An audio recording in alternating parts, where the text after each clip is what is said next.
MP दिन भर आप देख रहे हैं और आपके साथ मैं हूं पुनीत। चलिए खबरों की करेंगे शुरुआत और सबसे पहले सीहोर की ही बात, जहां पर कुबेरेश्वर धाम जो है यहां रुद्राक्ष महोत्सव का आयोजन किया गया है। लेकिन इस महोत्सव में शामिल होने के लिए बहुत ज़्यादा बड़ी संख्या में लोग पहुंचना शुरू हो गए और आज पहला दिन है। 22 तारीख तक ये आयोजन चलना है, लेकिन पहले ही दिन भारी भीड़ होने की वजह से अव्यवस्था यहां पर देखी गई।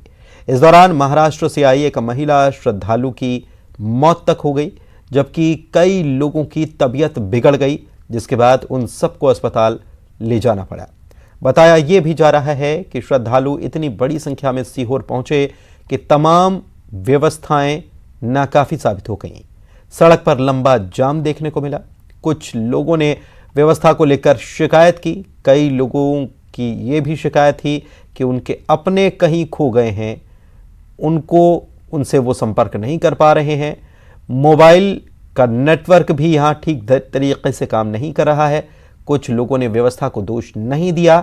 न्यूज़ 18 भी लोगों से अपील कर रहा है कि ऐसी परिस्थिति में जहां हैं वहीं सुरक्षित रहें, भीड़ में कतई ना जाएं। आगे भी आयोजन चलना है। कुबेरेश्वर धाम में सीएम को भी जाना था, लेकिन भारी भीड़ की वजह से उनका भी कार्यक्रम रद्द हो गया।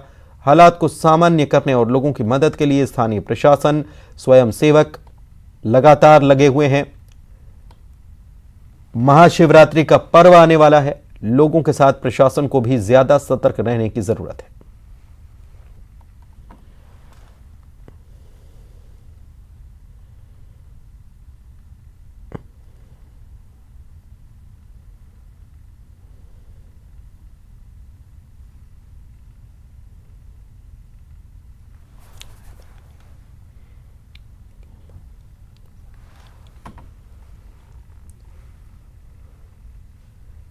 इधर सीहोर जिला प्रशासन ने इस बात का खंडन कर दिया है कि कुबेरेश्वर धाम में किसी प्रकार की कोई भगदड़ हुई है। भ्रामक और निराधार खबरें सोशल मीडिया में प्रसारित की गई हैं। भ्रामक खबरें ये हैं, जिला पंचायत सीईओ हर्ष सिंह ने बयान दिया है, कहा है कि कोई भगदड़ नहीं हुई है। इंदौर भोपाल हाईवे पर ट्रैफिक प्रभावित हुआ है।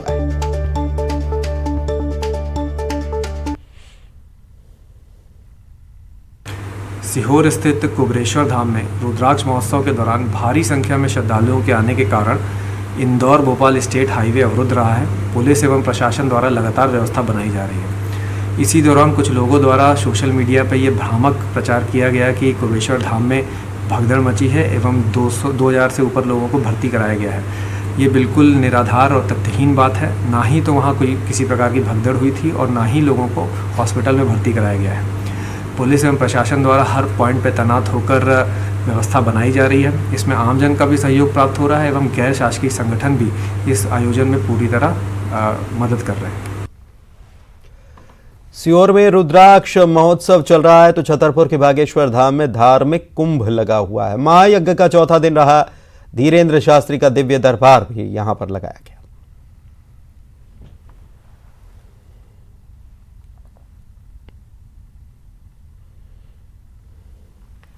छतरपुर के बागेश्वर धाम में महाकुंभ का आयोजन चल रहा है। बड़ी संख्या में श्रद्धालु पहुंच रहे हैं। भंडारे का भी आयोजन किया गया। यहां 24 घंटे भक्तों के लिए खाने का इंतजाम किया जा रहा है। हमारे संवाददाता ने अन्नपूर्णा किचन का जायजा भी लिया।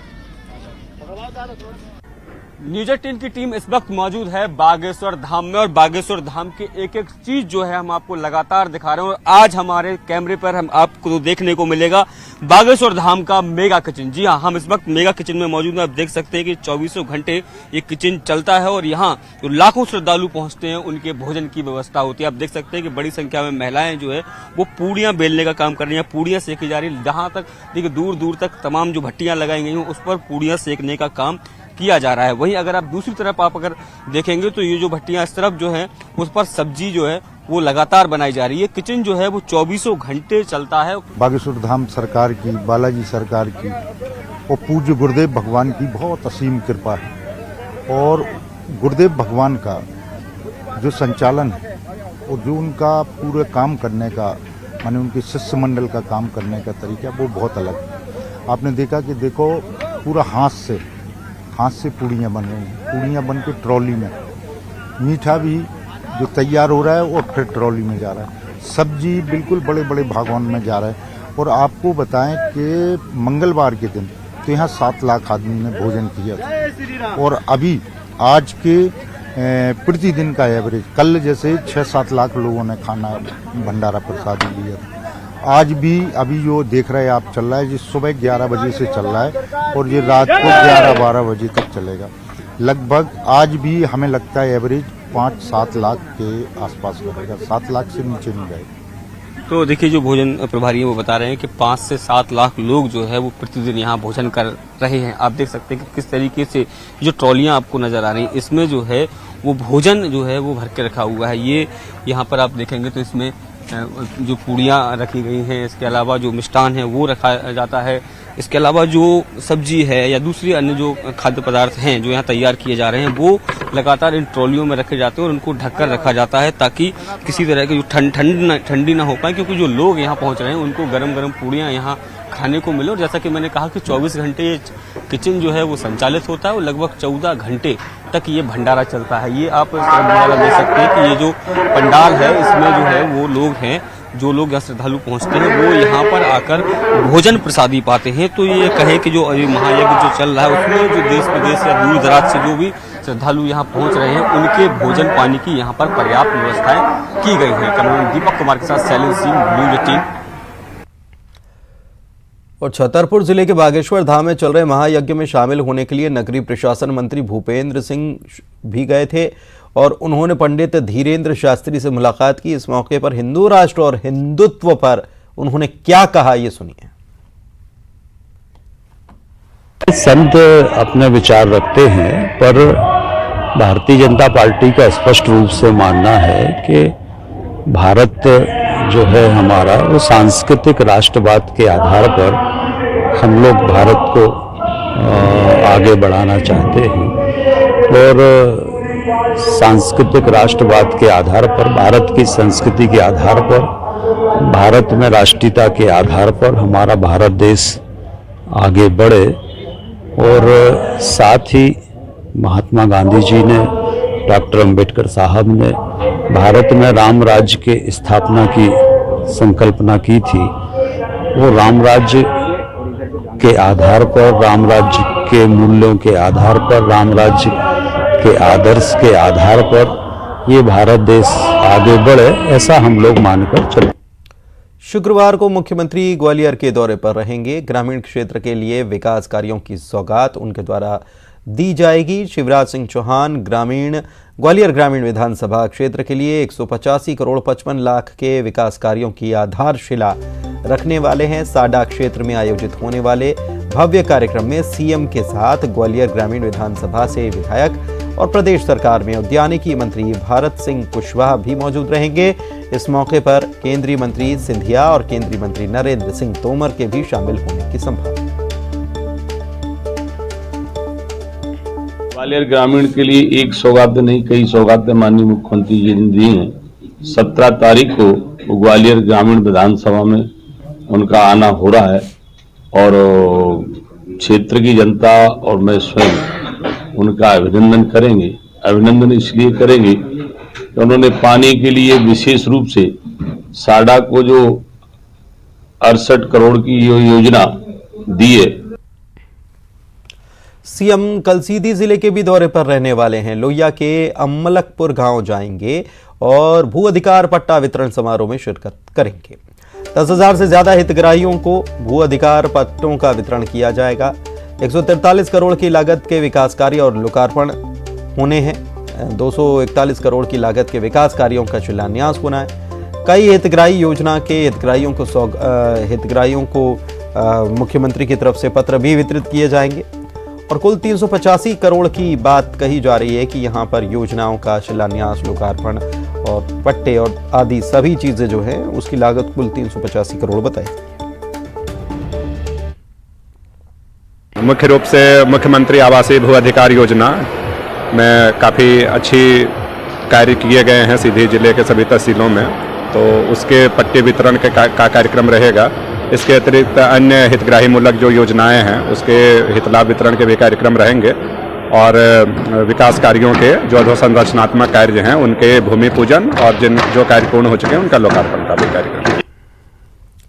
इधर सीएम ने 19 फरवरी को मंत्रियों को तलब कर लिया है और इस बीच सिंधिया समर्थक मंत्रियों के मंत्रिमंडल में फेरबदल, हटाने और टिकट कटने की आशंकाओं की चर्चा तेज हो गई है। इस पर कट्टर सिंधिया समर्थक ऊर्जा मंत्री प्रद्युम्न सिंह तोमर कह रहे हैं कि मंत्रिमंडल में फेरबदल, हटाना, टिकट काटना पार्टी का और पार्टी के नेतृत्व का विशेष अधिकार है कि ये विशेषाधिकार पार्टी का है, पार्टी के नेतृत्व का है। जो निर्णय पार्टी करेगी उसको सबको स्वीकार है। कोई संकट तो नहीं है टिकट पर लोगों के, खासतौर पर सिंधिया समर्थकों के बारे में? अब देखिए, ये पार्टी नेतृत्व का निर्णय सर्वोपरि है। पार्टी जो करेगी सब ठीक है। पार्टी जो करेगी वो सही करेगी। तो पार्टी जो करेगी सही करेगी, वो मंजूर भी है, कह रहे हैं प्रद्युम्न सिंह तोमर। इधर ग्वालियर में एक विवाहिता के अपहरण और गैंगरेप का सनसनीखेज मामला आया। सागरताल इलाके में रहने वाली विवाहिता ने शिकायत दर्ज कराई थी कि ऑटो चालक माजिद खान और छोटू राघवेंद्र जादव ने उसे अगवा किया, जंगल में ले जाकर सामूहिक दुष्कर्म किया और इसका वीडियो बनाया। इसे वायरल करने की धमकी देकर ब्लैकमेल किया गया। आरोपियों ने वीडियो के दम पर 23,000 रुपए की रकम भी वसूली। पुलिस ने पीड़िता की शिकायत पर आरोपी माजिद खान और छोटू उर्फ राघवेंद्र जादव के खिलाफ गैंगरेप, ब्लैकमेलिंग और जान से मारने की धमकी देने का मामला दर्ज किया है। दोनों गिरफ्तार हो चुके हैं। एक शादीशुदा महिला है, उसने आके कल 2 लोगों के खिलाफ रेप की रिपोर्ट लिखाई और उसका कहना था ये एक ऑटो चालक है जिससे कभी कभी वो सब्जी या बाजार जाती थी या कहीं जाती थी तो उसको कॉल वह करती थी और इसी तरह इसने इसको धोखे में रख के और कल बहोड़ापुर थाना क्षेत्र में एक सुनसान इलाके में ले जाके इसके साथ रेप किया और जो एक अन्य व्यक्ति था वो भी वहाँ उपस्थित था।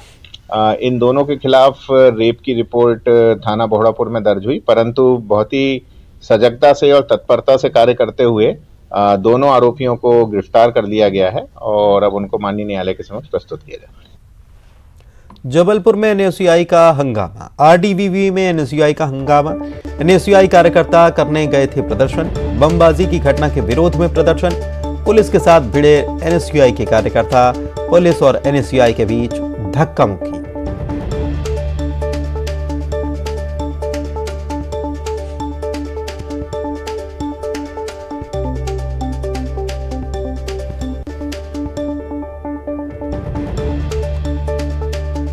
जबलपुर में एनएसयूआई का हंगामा, आरडीवीवी रानी दुर्गावती विश्वविद्यालय में एनएसयूआई का हंगामा।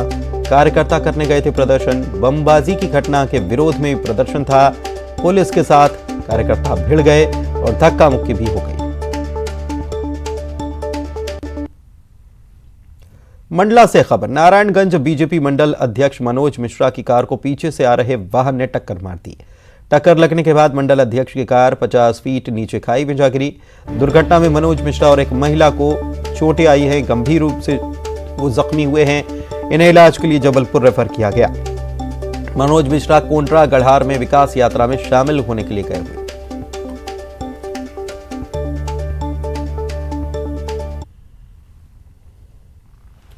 ग्वालियर में कांग्रेस नेता और यादव समाज के राष्ट्रीय पदाधिकारी रुपेश यादव को जान से मारने की धमकी मिली है। सिरोल थाने में रुपेश यादव ने खून से लिखा धमकी भरा खत मिलने की शिकायत दर्ज कराई। इस खत में रुपेश को गाली गलौज के साथ ओबीसी, एससी, एसटी वर्ग को लेकर भी आपत्तिजनक बातें लिखी गई हैं। रुपेश यादव को 5 दिन में जान से मारने के लिए धमकी दी गई। मेरा गांव के रहने वाले रुपेश यादव जी हैं। उनका ऑफिस है ईओडब्ल्यू कार्यालय के बगल में, तहसील तेंदुलकर मार्ग पे। तो वो कल थाने पर उपस्थित आकर के उन्होंने रिपोर्ट की थी कि उनके ऑफिस में कोई खून से लिखे हुए जान से मारने की धमकी के पत्र डाल गया है, जिसके संबंध में एफआईआर दर्ज की गई है और अभी प्रकरण विवेचना में है। इंदौर की जीआरपी पुलिस ने धोखाधड़ी के जुर्म में प्रशांत नाम के युवक को पकड़ा है। ये खुद को रेलवे में टीटी बताता और रेलवे स्टेशन के इर्द गिर्द अपने शिकार ढूंढता। सीट रिजर्वेशन करवा देने के नाम पर यात्रियों से एटीएम कार्ड, मोबाइल ले लेता और फिर पेटीएम, गूगल पे और अन्य एप्लीकेशन के माध्यम से रुपए निकालता और फरार हो जाता। हर मोबाइल भी OLX और दूसरे प्लेटफॉर्म पर बेच दिया करता था। ठगी की शिकार महिला की शिकायत पर पुलिस ने केस दर्ज किया और युवक को गिरफ्तार कर लिया। पुलिस ने आरोपी से पूछताछ की। उसने कई राज्यों में अब तक 1 सैकड़ा के करीब वारदातें कबूल की। जो इसने पैसे का जो ट्रांजैक्शन किया है, फिलहाल इसके अकाउंट में अब कोई पैसे नहीं बचे हैं, क्योंकि लेविशली इसका जो लिविंग स्टाइल है रहने का, अपनी प्रेमिका के साथ रहने का मात्र एक उद्देश्य है, तो वो हर होटल में जा कर के अच्छे से रहना, उसी में इसने सारे पैसे खपा भी दिए। तो अब फिलहाल इसके पास रिकवरी के लिए मोबाइल जो हमारे पास है, टोटल हमने 8 मोबाइल इससे रिकवर किए हैं, वो भी सारे चोरी के ही हैं। सतना से खबर है, अभिभावकों ने फिल्म की शूटिंग के लिए स्कूल को बंद करने का गंभीर आरोप लगाया है। यह मामला चित्रकूट के पास पालदेव सरकारी हायर सेकेंडरी स्कूल का है। आरोप यह है कि फिल्म की शूटिंग स्कूल में होनी है, इसके लिए बच्चों की छुट्टी कर दी। अभिभावक ये भी कह रहे हैं कि परीक्षाएं सिर पर रही हैं, स्कूल में पिछले 2 दिनों से शूटिंग चल रही है, जबकि जिला प्रशासन ने शूटिंग के लिए अवकाश के दिन या स्कूल समय के बाद की अनुमति दे रखी है। इस बारे में जिला शिक्षा अधिकारी ने जांच कराने की बात कही है और जांच में फिल्म की शूटिंग स्कूल के समय न होने की बात कही है।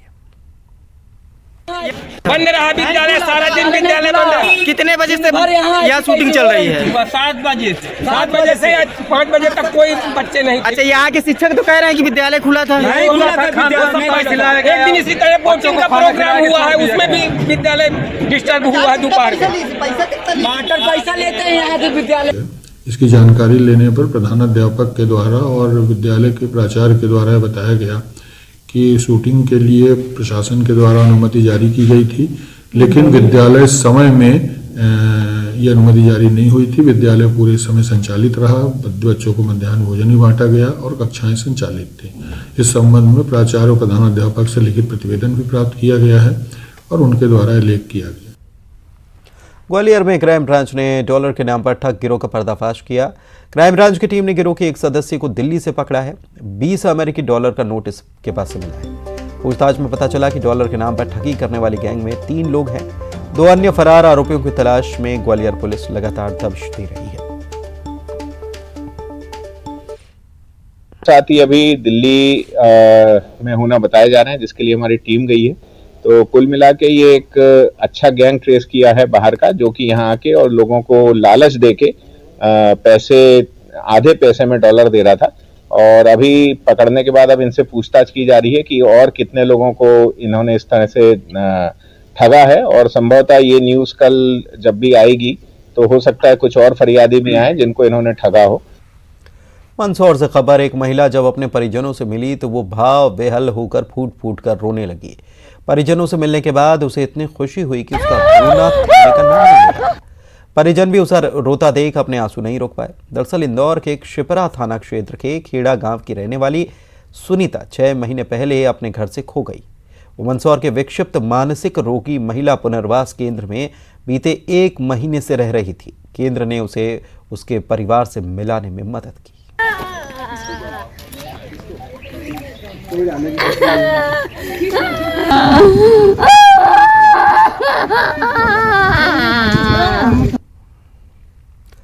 सतना जिले की एक महिला अधिकारी का वीडियो वायरल हो रहा है, जिसमें समग्र अधिकारी शोभा तिवारी कन्यादान करती नजर आ रही।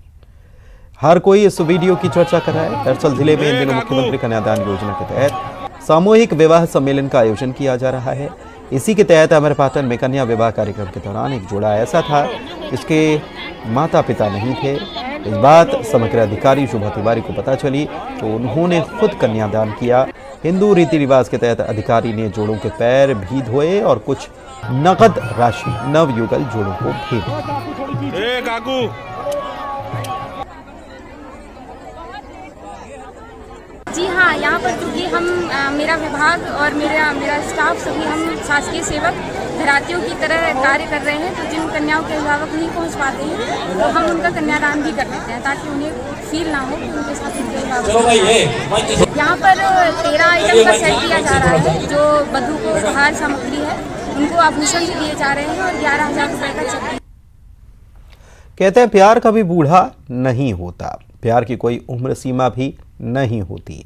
ऐसा ही मामला सतना जिले के जनपद रामनगर में देखने को मिला, जहां पर मुख्यमंत्री कन्या विवाह योजना में 75 वर्षीय वृद्ध ने गांव की 65 वर्षीय महिला से विवाह कर लिया। अब ये विवाह पूरे जिले में चर्चा का विषय है। देवरी गांव में 75 साल के भगवान दीन और 65 साल की मोहनिया बाई रहते हैं। पैरों से विकलांग भगवान दीन की पत्नी का 10 साल पहले निधन हो चुका था, लेकिन मोहनिया बाई का आज तक विवाह नहीं हुआ। बुढ़ापे में इनका कोई सुख दुख का साथी भी नहीं था। जब इन्हें मुख्यमंत्री विवाह योजना में सामूहिक विवाह की जानकारी लगी तो इन्होंने इसमें शामिल होकर पूरे रीति रिवाज से शादी कर ली। 75 वर्षीय भगवान दीन को ग्रामीणों ने गोद में उठाकर फेरे करवाए। विवाह संपन्न होने के बाद दोनों के चेहरे की खुशी देखने लायक थी।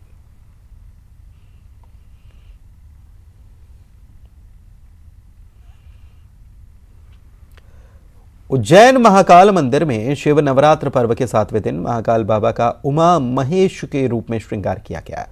भगवान महाकाल की गोद में मां पार्वती विराजमान है, जिसमें महाकाल के साथ साथ मां पार्वती ने भी श्रद्धालुओं को दर्शन दिया। महाकाल मंदिर में महाशिवरात्रि पर 9 दिनों तक शिव नवरात्र पर्व मनाया जाता है। इस बीच महाकाल मंदिर के गर्भगृह में श्रद्धालुओं की बढ़ती भीड़ को देखते हुए प्रवेश बंद है। श्रद्धालुओं के लिए बैरिकेड से ही दर्शन की व्यवस्था चल रही है।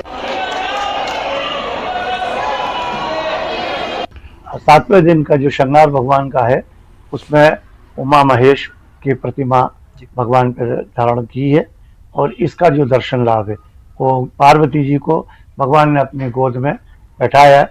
ये स्वरूप जो है शिव और शक्ति का प्रतीक है। जो शिव और शक्ति दोनों का स्वरूप का दर्शन जो करता है उसे कई पुण्य प्राप्त होते हैं और वो आज मानते हैं कि हजारों वर्ष में जो तप होता है, हजारों वर्ष के लक्ष्य होते हैं, उसकी पूर्ति का लाभ प्राप्त होता है दर्शन से।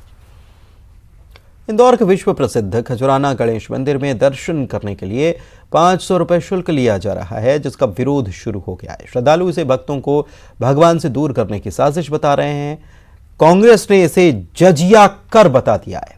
बीजेपी इस मुद्दे को लेकर बैकफुट पर है। देखिए रिपोर्ट।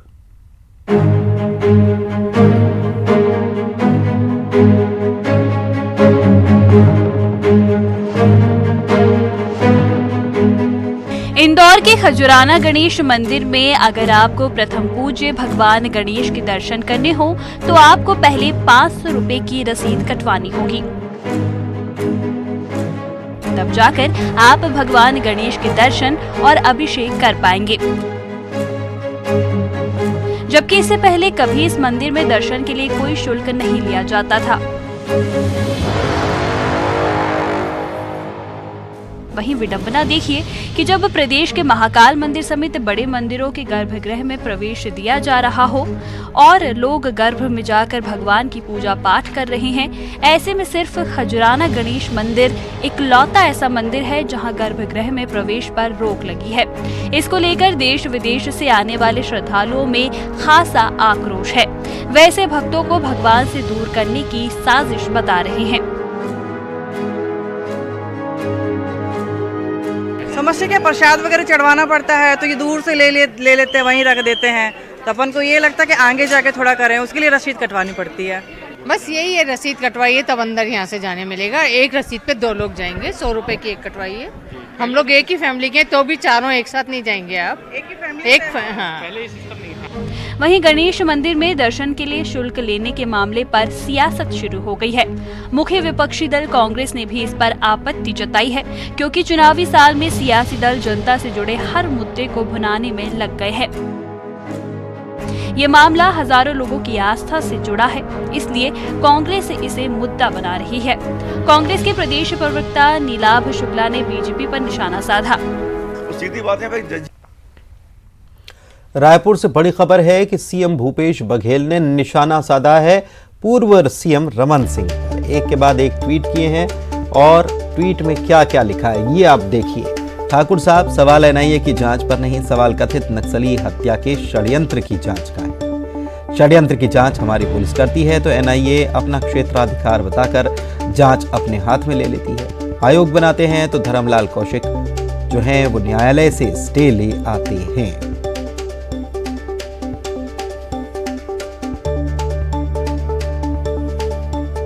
तो आपको दरअसल बता दें कि ये पूरा मामला है क्या, क्यों मुख्यमंत्री ने ये ट्वीट किया है। दरअसल बात यह है कि छत्तीसगढ़ में बीजेपी नेताओं की हत्या को लेकर बीजेपी आक्रोशित है, प्रदर्शन कर रही है, सवाल उठा रही है प्रदेश की सरकार पर। प्रदेश की सरकार ने एनआईए जांच के लिए लिख दिया। अब जांच के लिए लिखा तो ये भी रास नहीं आ रहा है बीजेपी को। और डिप्टी एडिटर अभिषेक शुक्ल हमारे साथ जुड़े हुए हैं। अभिषेक जी, मुख्यमंत्री ने जवाब दिया है। रमन सिंह लगातार आज सवाल उठा रहे थे दिन भर प्रदर्शन के बीच, और मुख्यमंत्री ने शाम होते होते उनकी तरफ से जवाब दे दिया। बिल्कुल, देखिए, जैसे ही देर शाम हुई है उसके बाद से ये ट्वीट वॉर मुख्यमंत्री भूपेश बघेल और पूर्व मुख्यमंत्री रमन सिंह के बीच छिड़ गया है। रमन सिंह ने दरअसल, भाजपा ने आज बस्तर में प्रदर्शन किया, कल छत्तीसगढ़ स्तर पे ये प्रदर्शन भाजपा करने जा रही है, एक बड़ा प्रदर्शन बस्तर में जो हत्याएं हुई हैं उनके नेताओं को, उसको लेकर। उस पर उन्होंने बहुत सारे सवाल उठाए थे, दिन में भी उठाए थे कि एनआईए जांच को लेकर। आज एनआईए जांच को लेकर लेटर डीजीपी ने लिखा है और बात की है। मुख्यमंत्री ने उसी का जवाब दिया है यहाँ पर और कहा कि एनआईए जांच पर ठाकुर साहब अब सवाल नहीं उठा रहे हैं, नक्सली हत्या के षड्यंत्र की जांच पर ये सवाल है। और उनका कहना है कि अगर हमारी पुलिस जांच करती है तो एनआईए अपना क्षेत्राधिकार बताकर जांच अपने हाथ में ले लेती है। जीरम की ओर उनका इशारा था। जीरम को लेकर एनआईए और लोकल पुलिस पे बहुत सारे सवाल पहले भी उठते रहे हैं और आरोप प्रत्यारोप लगते रहे। तो यही दोनों के बीच आज ट्वीट वॉर यहाँ पर छिड़ा है। पूर्व सीएम ने सीधा आरोप लगाया कि आप जनता को गुमराह कर रहे हैं, जीरम शब्द आप ढूंढ लिए हैं, और उसके बाद ये तमाम चीजें बढ़ते बढ़ते कर्ज तक भी पहुंच गई। मुख्यमंत्री ने भी इस पर अपने जवाब यहाँ पर दिए हैं। तो आप समझिए, दोनों ही जो दिग्गज नेता है, सीएम और एक्स सीएम, दोनों ही आज ट्वीट के जरिए आमने सामने हो गए देर रात होते होते। और ये बता रहा है कि चुनावी साल है पुनित, और चुनावी साल में साफ तौर पर किस तरीके का एक टकराव भाजपा और कांग्रेस के बीच होने जा रहा है वो यहाँ पर साफ दिख रहा है। और ये को लेकर जिक्र एनआईए को लेकर, एनआईए की जांच को लेकर, इससे इतर अगर समझा जाए तो एनआईए की जांच को लेकर बीजेपी कह रही है कि कांग्रेस जिस पर सवाल उठाती थी आज उसी को जांच सौंप रही है, लेकिन बीजेपी तो एनआईए पर भरोसा कर रही है। बिल्कुल वही जीरम शब्द यहाँ पर। एक्चुअली एनआईए जांच पर सवाल भाजपा इसलिए उठा रही है क्योंकि कांग्रेस पहले एनआईए जांच पर जीरम को लेकर सवाल उठाती रही है, और अब भाजपा ने वही आज तंज कसा था कि अब आपको एनआईए पे भरोसा हो गया। जिसका जवाब मुख्यमंत्री ने अपने ट्वीट के जरिए यहाँ पर यही दिया है कि एनआईए जांच का बात नहीं है। एनआईए जांच अगर हम अपने पुलिस से जांच करवाते तो एनआईए उस पर हस्तक्षेप कर लेती है और क्षेत्राधिकार बताकर जांच अपने हाथ में ले लेती है, जो कि जीरम कांड में हो चुका है। तो मुख्यमंत्री ने उसी और इशारा यहाँ पर किया। दिन में जो भाजपा ने एनआईए जांच पर सवाल उठाए थे उसी का जवाब मुख्यमंत्री ने अपने ट्वीट के जरिए यहाँ पर दिया है। ठीक है, ठीक है, बहुत शुक्रिया आपका इस जानकारी का।